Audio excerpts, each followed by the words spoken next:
gnou mange, l'herbe continue quand même de pousser. Si vous aimez les documentaires animaliers comme moi, vous avez certainement été agréablement étonné et époustouflé quand on regarde la migration des herbivores dans les grandes plaines du Serengeti en Afrique de l'Est.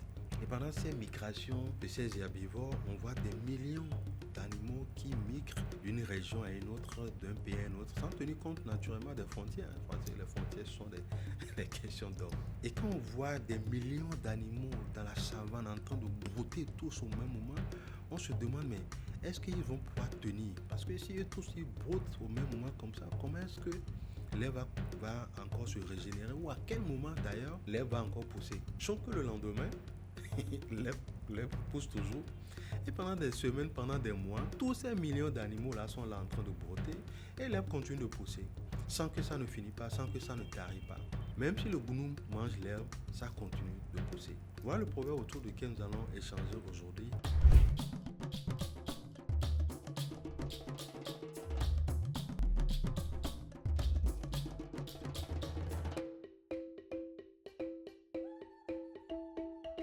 Bonjour à tous, je suis Marcelin Gandonou, c'est un plaisir pour moi de vous retrouver sur ces chaînes qui se donnent comme ambition de pouvoir partager avec vous des proverbes africains, mais en extraire tout ce qu'il y a comme principe de gestion, de leadership, de management, afin de vous accompagner dans votre processus de développement personnel et professionnel. Même si le gnou mange l'herbe, ça continue de pousser quand même. Quel principe on peut tirer de ce proverbe-là? Alors, je vois là le principe de l'abondance illimitée. C'est-à-dire que malgré que des millions d'animaux broutent au même moment et pendant des semaines et pendant des mois, l'herbe continue de pousser, ça ne finit pas pour autant. Pour dire que les opportunités, les bénédictions existent en quantité illimitée dans la nature. La nature n'a pas un stock limité d'opportunités. Donc si aujourd'hui vous perdez une opportunité, ou on vous reprend une opportunité, ou une opportunité vous échappe, ne tombez pas dans le désespoir. Ne pensez pas que c'est fini, parce que l'herbe va continuer par pousser. Le stock en termes d'opportunités dans le monde n'est pas limité, au contraire c'est illimité. Donc c'est ça le principe que nous pouvons tirer d'ici, le principe de l'abondance illimité. Et quand on voit le fonctionnement des animaux, pendant qu'ils sont dans une plaine en train de brouter pendant des semaines, pendant des mois, quand une saison arrive à son terme et que l'herbe commence par se faire rare, qu'est-ce que ces animaux font? Ils changent de lieu géographique. Ils font la migration vers une autre plaine ou un autre pays pour jouir également des opportunités qui sont là-bas. Et en ce temps, l'endroit qu'ils viennent de quitter va commencer par se régénérer. Et c'est exactement la même chose parfois dans la vie de nous les hommes. Quand vous êtes quelque part et que vous avez des opportunités ou de l'abondance et que vous en jouissez, il arrive des moments où on se retrouve dans des saisons sèches. Il arrive des moments où les activités baissent. Il arrive des moments où le rythme de travail, le rythme de développement, de croissance, où nos chiffres d'affaires également baissent. Parfois, comme les gnous, on a l'opportunité de nous déplacer en fonction des opportunités. On peut se déplacer géographiquement, physiquement, comme aussi on peut être au même endroit, mais aller regarder s'il n'y a pas d'autres opportunités ailleurs. Sauf que, même si c'est des choses que nous faisons, comprenez que ce mode de fonctionnement, c'est un mode de fonctionnement instinctif et animalier. Donc les gnous, eux, ils ne réfléchissent pas en se disant, ok, puisque la saison pluvieuse est en train de finir et que l'herbe va commencer par tarir, qu'est-ce qu'on peut faire pour que l'herbe continue de pousser? Ils ne réfléchissent pas comme ça. Ils font juste un changement de lieu de façon instinctive. Et si moi, en tant que collaborateur, entrepreneur, manager, dirigeant, quand je me retrouve dans des saisons sèches où l'activité décline, où le niveau de rendement n'est plus au rendez-vous, qu'est-ce que je peux faire en ce moment? Je partage quelques éléments avec vous. Premier élément, il faut créer un écosystème de compétences. Et j'aime bien insister sur cette partie-là parce que quand vous êtes dans une fonction, dans une relation, et que vous êtes entrepreneur, et que vous n'imaginez votre salut que dans l'entreprise où vous travaillez, dans la fonction que vous occupez, dans le métier que vous êtes, vous aurez à un moment donné l'impression qu'il n'y a plus d'issue. Je me rappelle, la dernière fois, j'étais dans une formation avec des femmes et il y en a qui m'ont dit, franchement, Marcelin, on entend bien ce que vous dites, mais il n'y a pas moyen. Nous avons tous un plafond de verre et les hommes ne nous laissent pas l'opportunité de pouvoir nous exprimer. On a beau faire des formations, faire des certifications, mais il n'y a pas de place. Et il dit, oui, effectivement, je comprends, il n'y a pas de place parce que le poste de directeur général, c'est un seul fauteuil. Le poste de DRH, de chef département, de machin, truc, il n'y en a qu'un seul. Donc, effectivement, on peut avoir le sentiment que, quel que soit ce qu'on fait, il y a pas, on peut pas faire grand chose, on peut pas aller ailleurs. Il y a plus de grande opportunité pour nous. Et c'est en cela que le principe d'écosystème compétentiel est important. Votre capacité à vous entourer, à acquérir un ensemble de compétences qui ne vont pas seulement dans le sens du poste que vous occupez. Et ça, tout le monde peut le faire.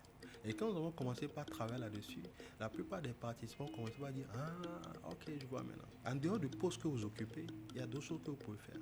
Il y a des gens qui ont des compétences, qui ont des talents, qui ont du potentiel en matière de décoration, en matière d'art, en matière d'organisation, en matière d'événementiel. Il y en a qui sont bons en impresario. Il y a des gens qui sont bons en tout ce qui est chant, poésie, écriture, rédaction, etc. Il y a plein d'autres potentiels que vous avez en vous. Et c'est pour cela qu'il est important de travailler sur un écosystème de potentiel pour que là où vous êtes, vous n'ayez pas le sentiment que vous êtes à votre terminus. Parce que n'oubliez pas que l'abondance existe en quantité illimitée. Quand vous activez les autres potentiels qui sont en vous, même si l'endroit où vous êtes semble ne pas vous offrir ou ne plus vous offrir d'opportunités, vous pouvez créer ces opportunités-là à d'autres endroits, à d'autres niveaux, pendant que vous êtes là. Vous savez, il y a une chose que j'ai compris tout dernièrement. Au regard de ce que je fais comme travail, je voyage beaucoup. Et du coup, la voiture que j'ai, elle peut passer des jours, des semaines au garage sans rien foutre. Ou parfois même je suis là, mais elle passe des heures dehors sans qu'elle ne serve à rien. Je dis, mais attends, il y a quand même un problème. Pourquoi est-ce que je ne la mets pas en location? Et donc j'ai décidé de la mettre en location. Pour que les fois où je ne suis pas là, je suis en voyage, elle puisse servir à quelque chose. Et imaginez si pendant une période, j'ai mes activités qui ne sont pas au bénéfice comme j'aimerais, cette voiture qui est en location peut me rapporter des ressources. Et c'est comme ça qu'il faut voir les choses. Pour que quand vous êtes dans un moment de saison sèche et que vous ne pouvez pas vous déplacer, que vous ne pouvez pas aller ailleurs pour chercher des opportunités ailleurs, vous puissiez créer des opportunités vous-même là où vous êtes, le temps que la prochaine saison arrive. Parfois, il y a des gens qui fuient les entreprises, qui fuient les situations parce qu'elles se disent que, ah, franchement, je ne peux pas supporter ça. Mais je peux vous dire que parfois, lorsque vous acceptez les difficultés qui arrivent, parfois lorsque vous acceptez la saison sèche, parfois lorsque vous acceptez que vos chiffres d'affaires baissent, que vos rendements ne soient plus au rendez-vous, ça vous permet de pouvoir développer de la résistance et de la résilience. Celui qui fait face aux situations développe plus de résistance que celui qui fuit les situations et s'attend à ce que les choses s'arrangent et qu'il revienne. Quand il va revenir, parce que les choses se sont arrangées, il y a des compétences qu'il n'aura plus. Il y a un niveau d'expertise qu'il n'aura pas parce qu'il n'a pas appris à être résistant. C'est comme le bois, c'est comme la matière. Plus vous utilisez une matière, plus vous la challengez, plus vous l'éprouvez, cette matière développe de la résistance et de la résilience. Par contre, si vous n'éprouvez pas de la matière et que chaque fois vous la préservez, elle ne va pas développer de la résilience. C'est la même chose aussi avec les enfants, par exemple. Quand vous préservez trop vos enfants de tout ce qu'il y a comme vicissitude, comme tout ce qu'il y a comme difficulté dans la vie, au lieu qu'ils développent de la résistance et de la résilience, ils vont développer plutôt de l'impuissance. Le jour où vous ne serez plus là et que les saisons sèches vont arriver, ils ne pourront pas les affronter. Il arrive aussi des moments où vous avez droit à une opportunité, vous avez droit à des avantages, mais que des gens vous les arrachent, vous les prennent. Ça arrive, très souvent d'ailleurs. Et j'aime souvent dire à mes enfants que aujourd'hui vous êtes en famille, vous avez vos parents avec vous, mais sachez que dehors c'est dangereux. La vie dehors, elle est dangereuse. La vie, elle est injuste. Les gens ne sont pas corrects dehors. Les gens sont méchants dehors. Il faut que vous le sachiez. Et je les prépare à ça. Qu'ils comprennent que dehors, c'est dangereux, c'est mauvais. Ils doivent pouvoir s'apprêter pour pouvoir affronter. Et donc parfois, lorsque des choses auxquelles vous avez droit, et j'insiste là-dessus, auxquelles vous avez légitimement droit, lorsqu'elles vous sont prises, elles vous sont arrachées, deux choses.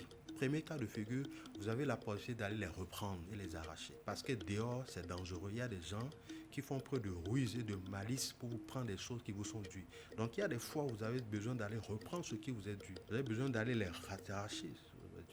Et dans un second temps, même si vous n'avez pas la possibilité d'aller arracher ça, c'est pas bien grave, puisque nous parlons d'opportunités de bénédiction qui existent en quantité illimitée.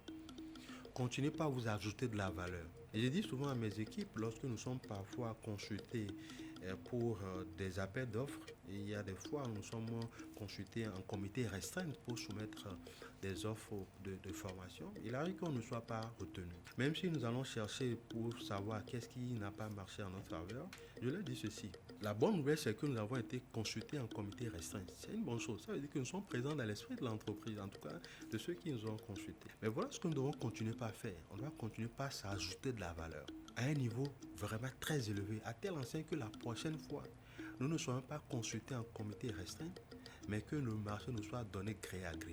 Parce qu'ils ont vu la valeur que nous avons. Et c'est quand je comprends que l'abondance existe en quantité illimitée que je ne me mets pas dans une mentalité ou un état d'esprit de pénurie, mais je me mets plutôt dans l'état d'esprit d'abondance pour comprendre que même si le goût mange l'herbe, ça continue de pousser, l'abondance existe. Mais ce que je dois faire, c'est de faire face aux difficultés pour développer de la résistance et de la résilience. C'est de développer un écosystème compétentiel qui me permet de pouvoir m'en sortir, même si la saison sèche arrive, même si les moments difficiles arrivent, que je puisse m'en sortir pendant que les autres sont en train de se lamenter. Et c'est comme ça plutôt qu'il faut voir les choses, au lieu d'avoir le sentiment que parce que les choses existeraient en quantité illimitée, quand je trouve quelque chose, je l'arrache et je la protège. Vous pouvez aider les gens à aller de l'avant. On peut même passer par vous pour réussir. Il y a des gens pour qui vous serez des passerelles pour qu'eux puissent aller de l'avant. Ce n'est pas parce que les gens passent par vous pour réussir, que vous êtes des passerelles pour d'autres personnes afin qu'ils puissent réussir, que vous ne réussirez pas. Gardez à l'esprit que l'herbe ne pousse pas de la même manière dans la vallée, sur les collines, sur les plateaux, ni sur les montagnes. Et en fonction de là où l'herbe pousse, il y a un niveau de résistance qui est donné. Et contrairement aux gounous qui fonctionnent de façon instinctive, qui suivent les saisons d'endroit géographique par endroit géographique, ici, nous avons la possibilité, même si on peut se déplacer à certains moments géographiquement pour pouvoir saisir des opportunités, il est plutôt important de comprendre que je dois plutôt développer de la résistance et de la résilience. Et de comprendre que l'abondance n'existe pas en quantité limitée. Non, au contraire. Même si il se prend pour aujourd'hui, j'en aurai demain. Même si Z prend pour lui aujourd'hui, j'en aurai encore demain. La preuve, quand vous réveillez tout le matin, l'oxygène dans l'air se renouvelle. La Terre, elle est là depuis des millions d'années et elle ne fait que subvenir aux besoins de ses occupants. Elle ne fait que fournir de l'abondance de la nourriture aux gens. Elle va continuer par le faire. Si un jour la Terre ne fournit plus de la nourriture, de l'air, de l'abondance à ses occupants, ça ne serait que de la faute de nous les humains. La preuve aujourd'hui, de par nos actions, nous mettons la Terre en difficulté. Sinon, si ce n'est qu'elle-même, elle va continuer par nous donner de l'abondance. Et cette abondance que la Terre donne depuis des millions d'années, elle va continuer par l'offrir. Et ça n'existe pas en quantité limitée. Au contraire, le stock est illimité. Et quand vous mettez ça dans votre tête, vous ne vous limitez plus. Vous comprenez que ce soit là où vous êtes ou ailleurs, vous aurez la possibilité de réussir n'importe où.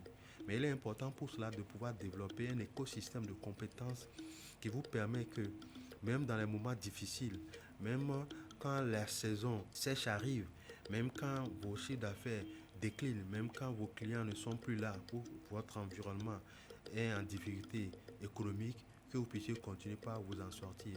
Ne s'en sortiront que ceux qui ne vont pas rester cloîtrés là où ils sont ou ne verront pas leur salut que par là où ils sont. Mais comprendront que le salut peut venir de partout parce que l'abondance existe en quantité illimitée. Même si le gounou mange, l'herbe continue de pousser. Voilà le proverbe autour duquel nous venons d'échanger. Alors, qui a dit qu'on ne peut pas parler de développement personnel, de leadership et de management à travers les proverbes africains? Dites-leur de venir regarder par ici. Si c'est votre première fois sur cette chaîne, n'hésitez pas à vous abonner, partagez également si le cœur vous en dit.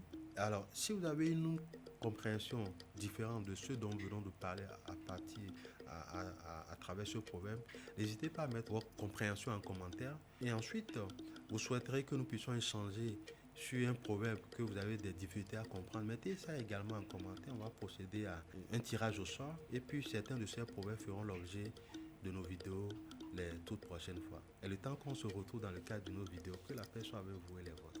Merci.